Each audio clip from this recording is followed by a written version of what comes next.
Assalamualaikum warahmatullahi wabarakatuh. Kembali lagi bersama saya Kurniadi.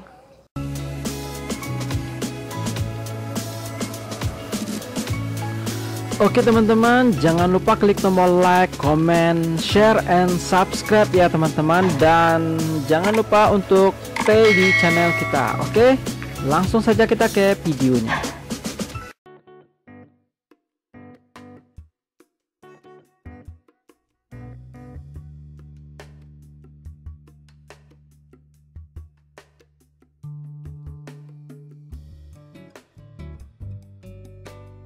Maupun di yang chat melalui WA ke saya. Jadi pertanyaan ini banyak sekali muncul guys. Jadi di video sebelumnya saya pernah membahas ya tentang ikan Oscar yang baru beli guys. Tetapi mungkin di situ agak sedikit kurang penjelasan kali ya guys. Jadi di kesempatan kali ini saya akan menjelaskan secara detail guys. Oke, bagi yang baru nongkrong di channel saya, jangan lupa klik tombol subscribe di bawah dan aktifkan notifikasi untuk mendapatkan video terbaru dari channel saya tentunya. Jika kalian menyukai video ini, jangan lupa untuk klik tombol like, share ke seluruh dunia tentunya. Oke, sekarang lanjut ke pembahasannya. Jadi pembahasannya terlihat di sini. Saya tulis di sini ya, pembahasan kita kali ini. Oke guys, pertanyaan yang sering muncul di channel saya itu adalah mengapa ikan Oscar waktu di toko dia agresif, sedangkan pas sampai di rumah dia suka mojok gitu, terus dia makannya kurang lahap gitu guys. Dan ada juga yang lahap tetapi dia suka mojok guys. Nah, oke. Sekarang saya akan membahasnya secara detail. Jadi buat kawan-kawan yang belum subscribe dulu nih channel saya. Oke, lanjut ke pembahasannya. Oke, pertama, ikan sedang beradaptasi dengan lingkungan. Karena yang namanya ikan baru ya, jadi dia pasti bakal beradaptasi dengan lingkungan di akuarium barunya. Apalagi yang namanya ikan baru, jadi pastilah shock lah ya. Pasti shock dengan keadaan yang baru. Apalagi kalau di dalam tank sudah ada ikan-ikan lain ya. Pasti ikannya bakalan shock ngelihat ikan-ikan lain karena yang namanya masih baru ya, butuh perkenalan dengan ikan-ikan yang ada di dalam tank. Oke, sekarang kita lanjut ke poin kedua. Ini dia. Oke, poin yang kedua itu adalah beradaptasi dengan air guys. Nah, kadang-kadang ikan yang baru kita beli itu gagal beradaptasi dengan air yang ada di dalam tank. Seperti contohnya, kita contohkan saja pH yang ada di dalam air di toko ya, di toko dan pH air yang ada di akuarium kita di rumah pasti beda guys. Nah, di sini dia beradaptasi dengan air baru. Jadi seperti itu guys. Apalagi air yang kita gunakan di sini adalah air pump guys. Nah, ini rawan sekali guys. Rawan sekali dengan kematian pada ikan. Minimal ikan menjadi sakit atau stres ya. Oke.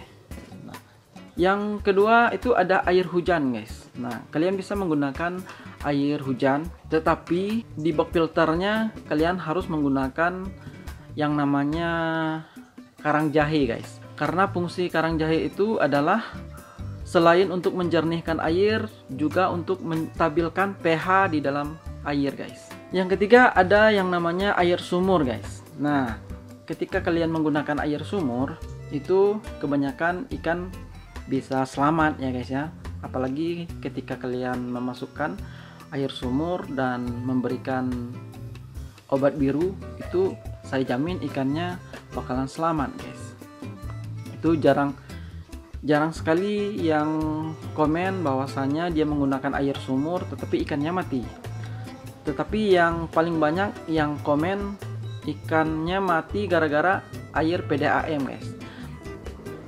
Boleh menggunakan air PDAM, tetapi harus diamkan selama 12 jam atau 24 jam, guys.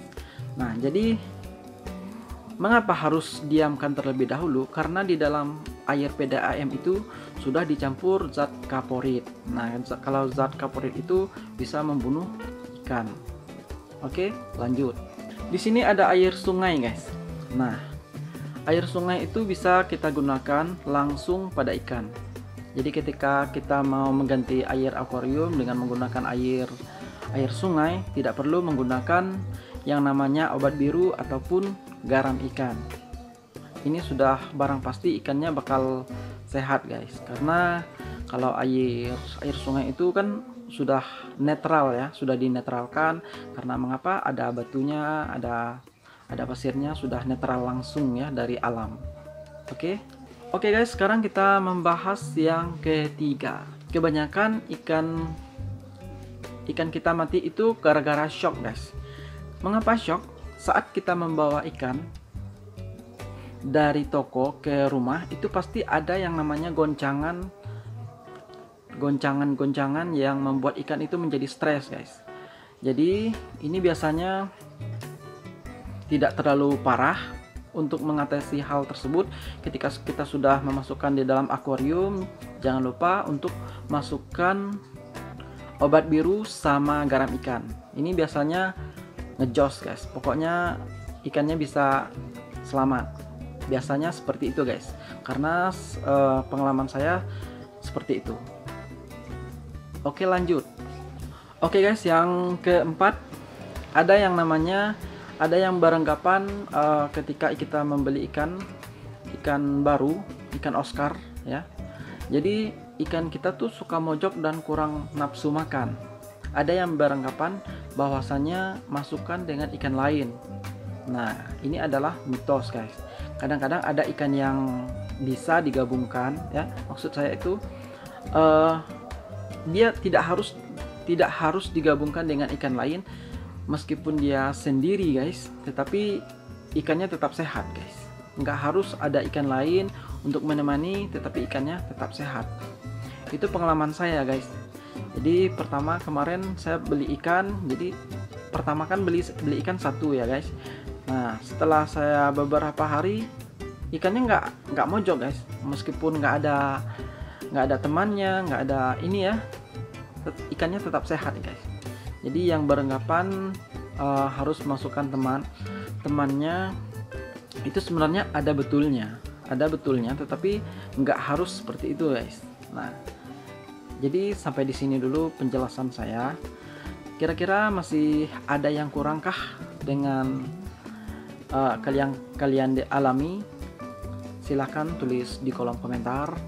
Mungkin di lain waktu saya akan coba membahas tentang mengapa ikan Oscar kita sampai di rumah itu sering mojok dan suka makannya nggak kurang lahap ya, guys. Nah, jadi mudah-mudahan setelah penjelasan saya ini nggak ada lagi yang namanya ikan mojok, kurang nafsu makan dan mati, guys. Oke, sampai ketemu lagi di video selanjutnya. Oke, dadah.